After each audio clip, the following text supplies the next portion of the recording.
శృంగార కోరికలు తట్టుకోలేని ఓ భార్య చేసిన పనికి చావు తప్పి బయటపడ్డ భర్త. నాకు ఆ సైజ్ సరిపోదంటూ ఆమె చేసిన పని తెలిస్తే షాక్ అవ్వాల్సిందే.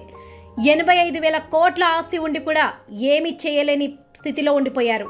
వామో, ఈ సమాజం రోజు రోజుకి ఎట్టిపోతుందో ఏమో. ఈ మధ్య భర్త బాధితుల కంటే భార్య బాధితుల లిస్టే ఎక్కువైపోతుంది. భర్త వేధిస్తున్నాడని రోడ్డుపైకి వచ్చే భార్యల ప్లేస్లో భార్య వేధిస్తుందని భర్తలే రోడ్లపైకి వచ్చే సిచ్యువేషన్ వచ్చింది. బహుశా కలికాలం ఎఫెక్ట్ ఇదేనేమో. అసలు కొందరి ఆడవాళ్లకు ఏం పోయే కాలమో, కామంతో కళ్ళు మూసుకొని కట్టుకున్నోడిని కాటికి పంపిస్తున్నారు. మగవాళ్ళ జీవితాలను నాశనం చేస్తున్నారు. ఇలా సామాన్యులే కాదు, బాగా డబ్బున్న శ్రీమంతుడు కూడా ఇప్పుడు భార్య బాధితుని లిస్టులో చేరాడు.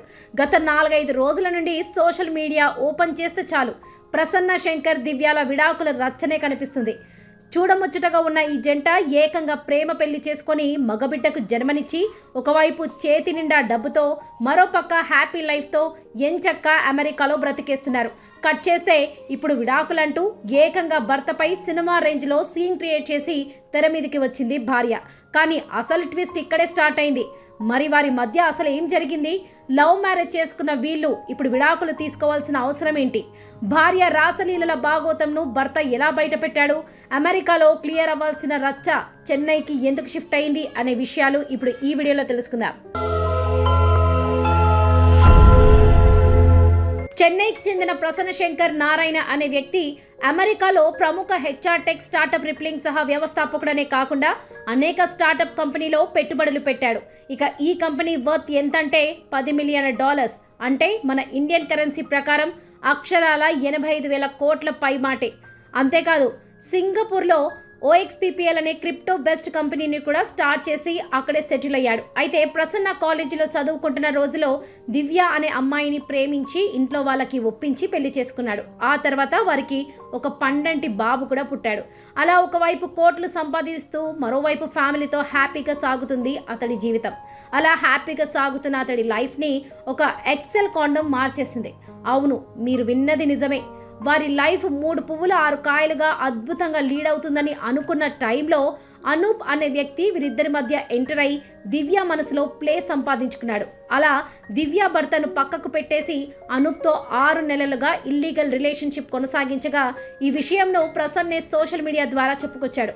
అలా తన భార్య అనూప్ అనే వ్యక్తికి మధ్య జరుగుతున్న వ్యవహారం గురించి ఎన్నో పోస్టులు చేస్తూ వైరల్ చేశాడు. అంతేకాదు, వారిద్దరూ చేసుకున్న వాట్సాప్ చాట్ను మరోవైపు అనూప్ భార్య కూడా ప్రసన్నకి సెండ్ చేయడంతో అది కూడా పోస్ట్ చేశాడు ప్రసన్న. ఇక ఆ తర్వాతే అసలు రచ్చ స్టార్ట్ అయింది. అదేంటంటే, ప్రసన్న దివ్య ఇద్దరు సింగపూర్ సిటిజన్స్. దీంతో విడాకుల్లో భాగంగా ప్రసన్న ఇస్తానన్న భరణం మొత్తం దివ్యకి సరిపోలేదంటూ ఇంకా ఎక్కువ మొత్తంలో భరణం కావాలని డిమాండ్ చేసింది. ఇంకేముంది, మల్లన్న సినిమాలో శ్రేయాలాగా ఫీమేల్ కార్డ్ వాడటం మొదలుపెట్టింది. అదేంటంటే, తన భర్త తనను రేప్ చేశాడని, కొట్టాడని, అంతేకాదు తన న్యూడ్ వీడియోలు కూడా సోషల్ మీడియాలో వైరల్ చేశాడని దివ్య కంప్లైంట్ చేసింది. కట్ చేస్తే దివ్య చేసిన కంప్లైంట్లంతా కూడా ఫేక్ అని దివ్య అబద్ధం చెప్పిందని తేల్చారు సింగపూర్ పోలీసులు.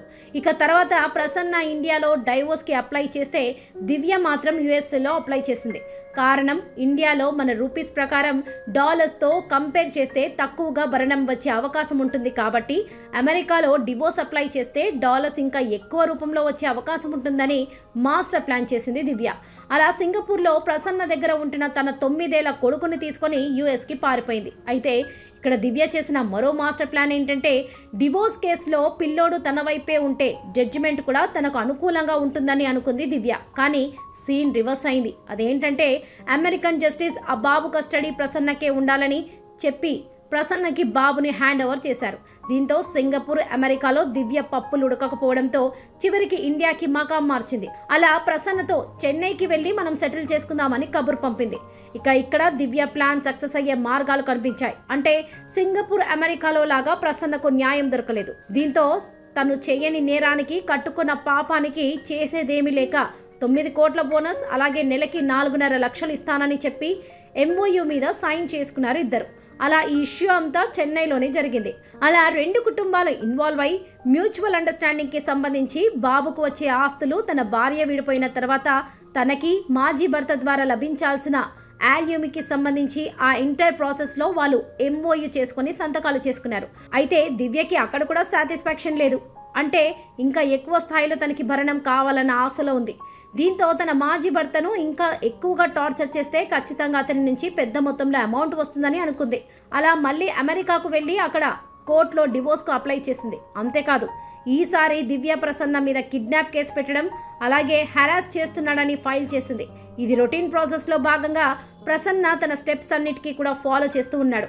ఇక ఇది చెన్నై కాబట్టి అవతలి పర్సన్ ప్రాబ్లంను కూడా వినాలనుకోలేదు. దీంతో చెన్నై పోలీసులు అతన్ని టార్గెట్ చేసి పట్టుకున్నారు. అసలు ప్రసన్న చెప్పే స్టోరీ వినకుండా దివ్య చెప్పిన మాటలు విని ప్రసన్నను, అలాగే అతని తల్లిని, తండ్రిని, ప్రాణ స్నేహితుని కూడా చాలా ఇబ్బంది పెట్టారు. అసలు చెన్నై పోలీసులు దివ్య చెప్పింది మాత్రమే విని అసలు అమెరికాలో, సింగపూర్లో జరిగిన ఇష్యూస్ ఏంటి, ప్రసన్నను దివ్య అక్కడ ఎలా ఇబ్బంది పెట్టింది, ఇంతకు అక్కడ కోర్టులు, పోలీసులు ఏం చెప్పారనేది కూడా తెలుసుకోకుండా ప్రసన్నను బాగా టార్గెట్ చేశారు. దీంతో ప్రసన్న ఇదంతాను ఎక్స్ ఖాతాలో పోస్ట్ చేయగా కొన్ని క్షణాల్లోనే వైరల్ అయింది. అలా యువత మొత్తం ప్రసన్నకు సపోర్ట్ చేస్తూ అతనికి న్యాయం జరగాలని, తప్పు దివ్య వైపు ఉన్నప్పుడు ప్రసన్నను టార్గెట్ ఎందుకు చేస్తున్నారని చెన్నై పోలీసులను గట్టిగా అడగడంతో దెబ్బకి చేసేదేం లేక చెన్నై పోలీసులు దిగొచ్చారు. ఆల్రెడీ అరెస్ట్ చేసిన వాళ్ళని రిలీజ్ చేస్తున్నామని హామీ ఇచ్చి ఇకపై ఎలాంటి అరెస్టులు ఉండవని తేల్చి చెప్పారు. అలా సోషల్ మీడియా ద్వారా ప్రసన్నకు సపోర్ట్ దొరికింది.